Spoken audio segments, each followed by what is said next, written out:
नमस्कार, आप देख रहे हैं MGB डिजिटल इंडिया और मैं हूं आपके साथ ज्योति मिश्रा।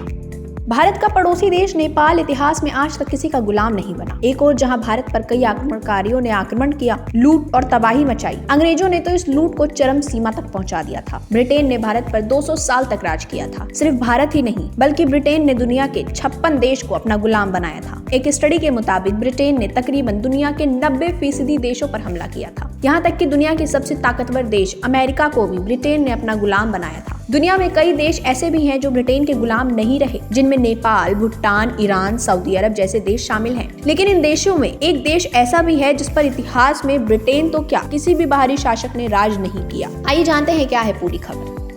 भारत का पड़ोसी देश नेपाल इतिहास में आज तक किसी का गुलाम नहीं बना। एक और जहां भारत पर कई आक्रमणकारियों ने आक्रमण किया, लूट और तबाही मचाई, अंग्रेज ने इस लूट को जहां तक चरम सीमा तक पहुंचा दिया। दुनिया की शायद ही ऐसी कोई शक्ति बची हो जिसने भारत को लूटा ना हो या लूटने की सोची ना हो। इनमें से कई ने तो इस लूट के साथ साथ भारत पर राज भी किया, थोड़ा बहुत नहीं कई सालों तक। अंग्रेज ने तो सदियों तक राज किया, लेकिन भारत के पड़ोसी देश नेपाल पर कोई भी राज नहीं कर पाया। कोई भी विदेशी ताकत कभी नेपाल को गुलाम नहीं बना पाई। हजारों किलोमीटर से आकर दिल्ली पर विदेशियों ने कब्जा किया, लेकिन दिल्ली से 600-700 किलोमीटर की दूरी पर बसे नेपाल तक वो कभी नहीं पहुंच पाए। जब कोई ये सुनता है कि नेपाल पर कोई भी राज नहीं कर पाया, किसी ने भी उसे गुलाम नहीं बनाया, तो मन में सवाल आता है कि शायद नेपाल में ऐसा कुछ रहा नहीं होगा जिसके लिए वहाँ राज किया जाए। लेकिन किसी देश को अपना अधीन बनाना, वहाँ अपनी सत्ता कायम करना, ये तो शक्ति की निशानी मानी जाती थी। ऐसे में तो कोई भी देश हो उस पर राज किया जा सकता है, लेकिन नेपाल पर फिर भी वो कभी राज नहीं कर पाए। चलिए इसके पीछे का जो सच है वो हम आपको बताते हैं।